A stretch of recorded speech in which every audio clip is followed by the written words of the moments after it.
The 2015 Samsung Galaxy World Surf League Championship Tour has again defied our expectations with heroic performances, new event winners, and amazing surfing from the top 17 women in the world.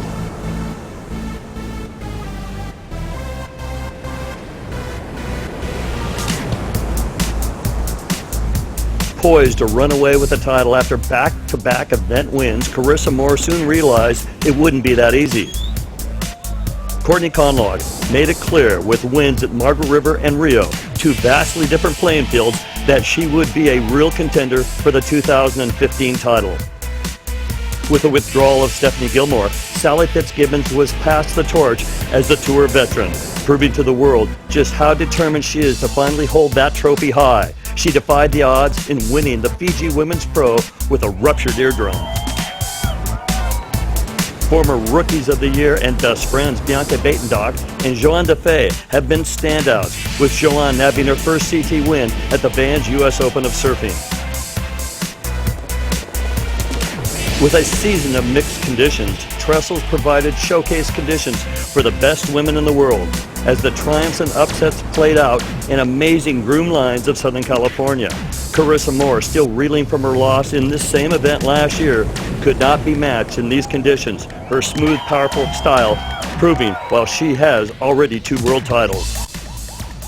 As we move to Europe, to the south of Portugal, where the shifting peaks and breaks test every element of a surfer's repertoire, another race unfolds. The race to stay on tour, where points will be crucial for those that have not qualified through the QS. They need good results to solidify their place in 2016. In the stunning European backdrop, the race for the 2015 world title heats up. The 2015 Cascais Women's Pro begins now.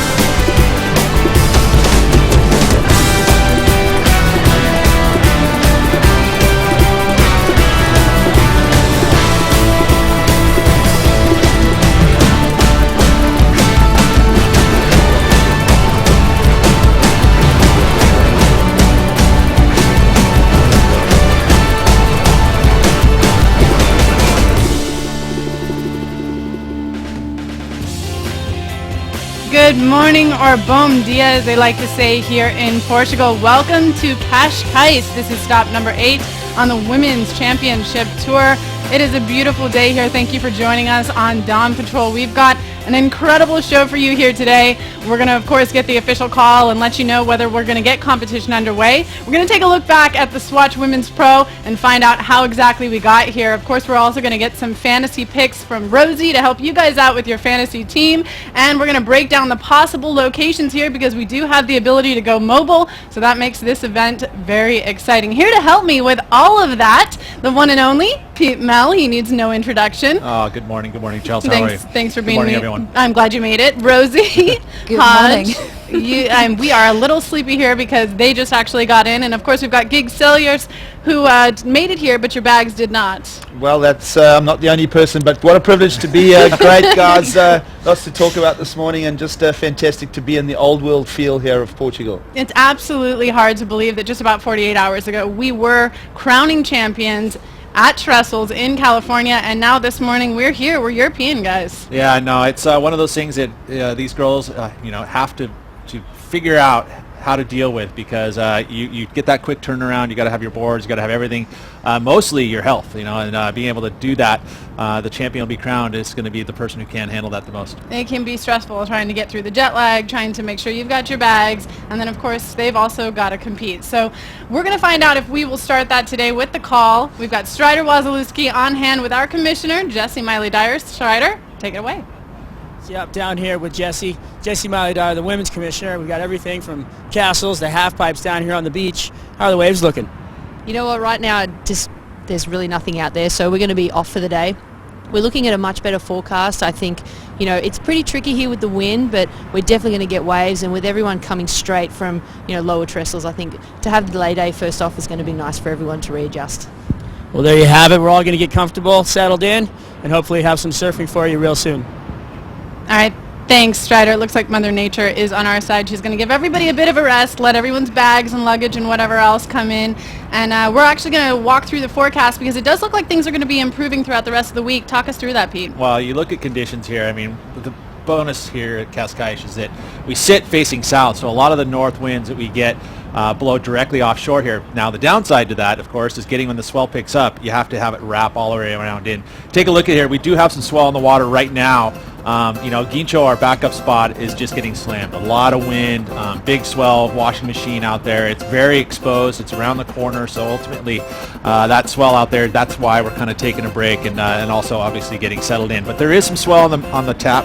By Friday, we'll start to see some long interval swell, and the longer interval does get into Carcavelos a little bit better. So ultimately, we'll wait it out. But no matter what, Guincho is one of those places that always has waves. So we're going to get competition underway. Hopefully, we'll be able to do it right here at Carcavelos. All right, well, that sounds good, Pete. I know we're all looking forward to a fantastic week. And, of course, there's so many fantastic storylines going on. And we're going to walk through all of those when we come back. We're going to see how exactly we got here. You're going to want to stick with us. Come back and join us on Dawn Patrol.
Thank you for joining us here on Dawn Patrol.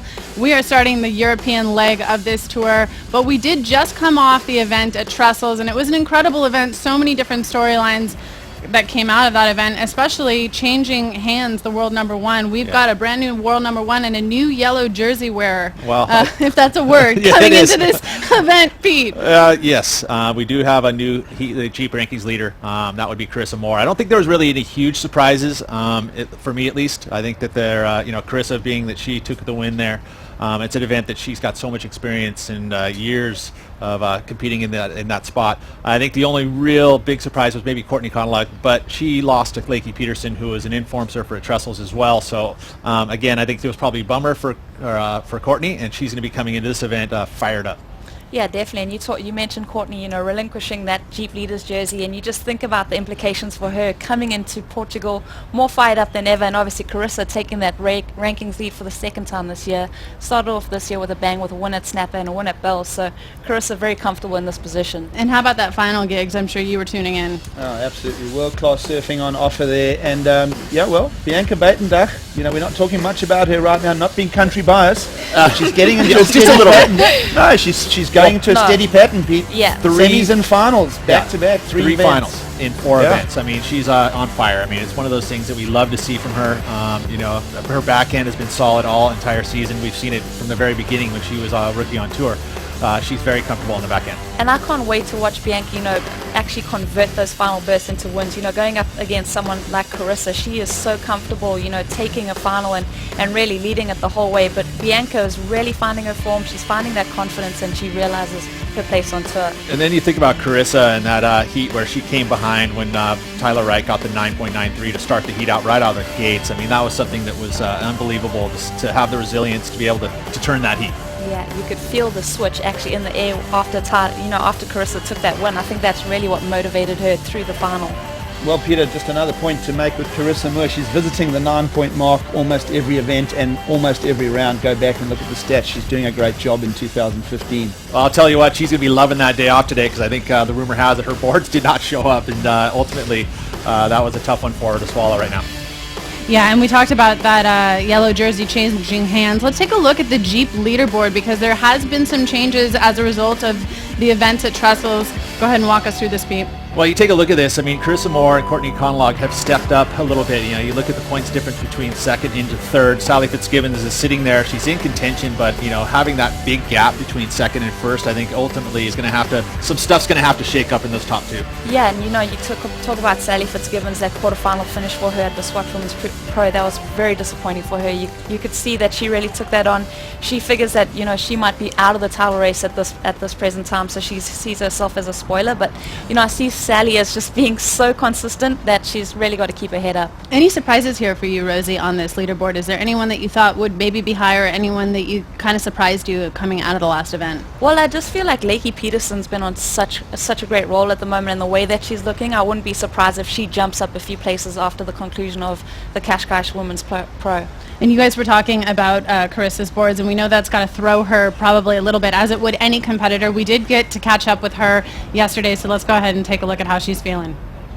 It's really stressful, with the short turnaround between events and jet lag and losing your equipment, especially, in the situation of trying to win a world title, you want to feel like you have everything in line.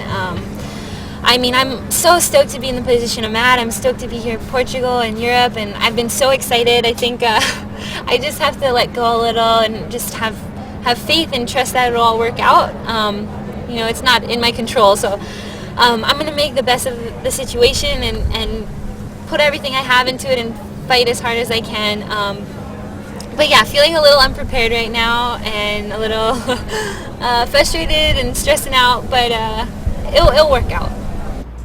Yeah, you know what, I really appreciate Carissa's honesty there. I think we're so used to seeing like a bubbly, effervescent Carissa, and she's kind of let her guard down there, and I really appreciate that. And losing your boards, that's so out of your control. You work so hard getting your equipment dialed, and then the airline kind of doesn't deliver. And I know I've been in situations where I've had to borrow Steph Gilmore's boards. It's really not ideal, and you can tell that it's maybe wearing on Carissa a little bit there. Well, Rosie, the one thing that Carissa does have is she's got past that barrier of a second world title. You see a lot of people get one, and then they kind of find a hurdle, and then they go multiple. So, we're looking at going 2 to 3 possibly here. So even though she may be just showing a little vulnerability there, Peter, you can add to this surely. I think that the safe better would definitely be looking at Carissa Moore here. Well, we'll be, like I said, she's going to be loving that day off. That's all there is to it. It will be interesting to see sort of how that affects her mindset here in Portugal, but luckily she'll have a day to think about it. Come back and join us, and we will walk you guys through more of the action here from the Cascais Women's Pro, day 1 of the waiting period.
Welcome back to Dawn Patrol. We are coming to you from Cascais, Portugal, a beautiful event site here.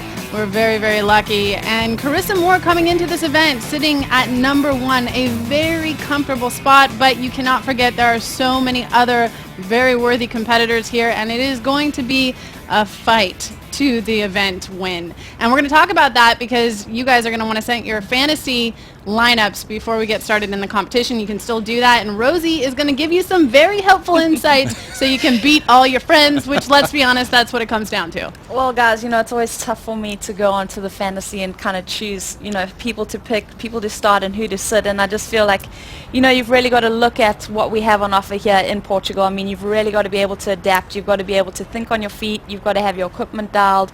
And you've got to enjoy the challenge of moving to different breaks and having the weather change and be bipolar. So, I kind of factored all of that in. And, when you have a look at the tiers that we have set, I mean, Courtney Conlog, like I mentioned, she relinquished that Jeep Leaders jersey to Carissa Moore. I feel like she's going to come into Portugal hungry. She's been here before. I feel like she loves the added challenge of, whatever the conditions bring, she can kind of rise to that occasion. Lakey Peterson, how can I go past a girl that's surfing with such precision? I mean, we watch it, Swatch Pro, and she's just really brought a whole nother level into her surfing. And then, Tier C, Dimity Stoyle, she broke through that glass ceiling at lower Trestles, and she got into that semi-final finish, and I feel like she's going to feel that momentum, feel that flow, and really go for it in this event. Well, one thing that you got to always look in fantasy is looking at the forecast, and right now the forecast looks pretty average, and so you think about the venues which we have. We're mobile, right? So ultimately, we last year we went up the road here to a reef, which was a very unique and different spot that we weren't used to, and so Guincho is a wild kind of woolly type of beach break. We don't know how the banks are. I don't think anyone has even gotten in up there to even practice. So it's going to be a tough one to figure out how this fantasy, and you just got to kind of go with who's got momentum. Yeah, definitely. And you got to talk a little bit about Courtney Conlon, because we do know that she's very comfortable here, and she showed that last year. I mean, this was sort of like one of her comeback events, and she was really strong, and that was when we really saw her come into that possible spoiler for the world title. Yeah, definitely. I couldn't go past her in that Tier A just because of how well she adapts and how well, she'll just see she's got a smile on her face constantly, and I think when you have that coming into an event and you know that you can think on your feet, that's really going to give you that added bit of motivation. And it's always fun to get into Courtney's headspace, and we had the opportunity to do just that. Let's take a listen.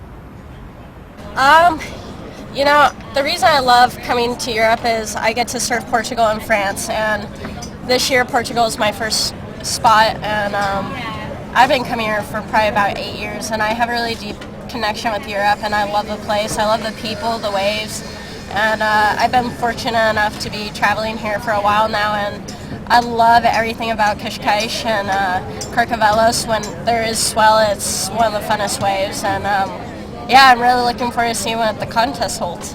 All right, wow. I can't wait to see what she does here. But one of the things that we should mention is that you did put your dark horse as Tyler Wright. You had some of the best interviews with her at Trestles, really getting some moments from Tyler that we don't normally see.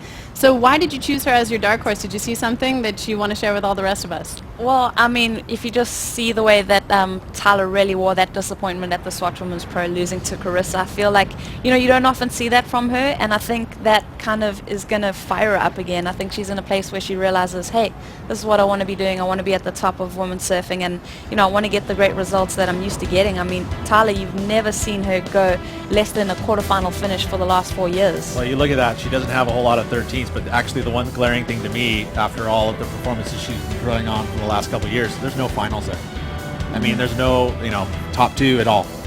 Yeah, well, looking at that, there's a mix of venues there. There's reef breaks, there's beach breaks, there's points in there. Now, the question mark is, what platform are we offering for the athletes? So it's this is for sure, Rosie, your toughest hurdle for the year. Yeah, well, I mean, exactly. I mean, you just look at everything and all those kind of things that can get thrown into the mix, and I just think that Tyler, just the way that she reacted to her loss, I think that's going to fire up, and I can't wait to see that renewed energy coming into competition. Rosie, are the ladies pretty good about your starts and sits? Like, does anyone ever give you a hard time? I really do not enjoy starting and sitting people, because I just feel like the level right now is incredible, and I just find it so hard to be like, I'm going to sit this person. And you're such a nice girl. I watch them surf, and I'm like, are you serious? serious. They were absolutely tearing. So, you know, I wouldn't take it personally. I'm rotating. throughout Yeah, the she's year. rotating. You could bribe her, maybe if you want to start. really? No, I'm just kidding. Maybe I will. I do not envy you at all. But when you guys come back, we're gonna talk more fantasy. You're gonna want to go ahead and log on to worldsurfleague.com/fantasy. Set your team, and when we come back, we will have so much more from you for the Cascais Women's Pro.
We're here right now at Carcavelos, and this is the main spot that we're going to have our contest at.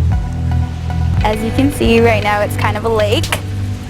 That's why this contest is really mobile. We have 3 different spots to choose from. The second spot is Vafuera, and the third spot is Guincho.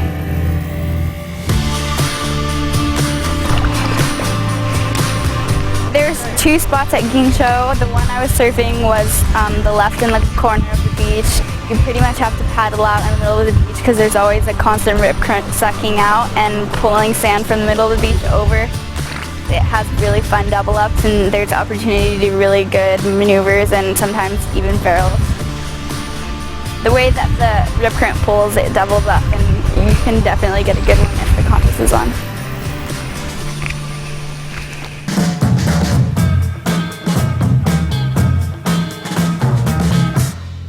Thanks to Tatiana for the GoPro breakdown. That's always one of my favorite things because it gets you really amped and excited for the event, especially when we're starting off like this. And she did mention that the waves and the weather can be a bit unpredictable here, and that's why we do have the ability to go mobile and to walk us through those different events. We've got Pete on hand. Talk us through the forecast and kind of the different events and what the forecast will benefit each particular event. Well, I mean, this is the spot here. Carcavelos is probably the best of all 3 spots. Ultimately, it sits at a great place on the coast where it's out of the wind. You know, it's tucked in here. It's protected. It's offshore most of the day.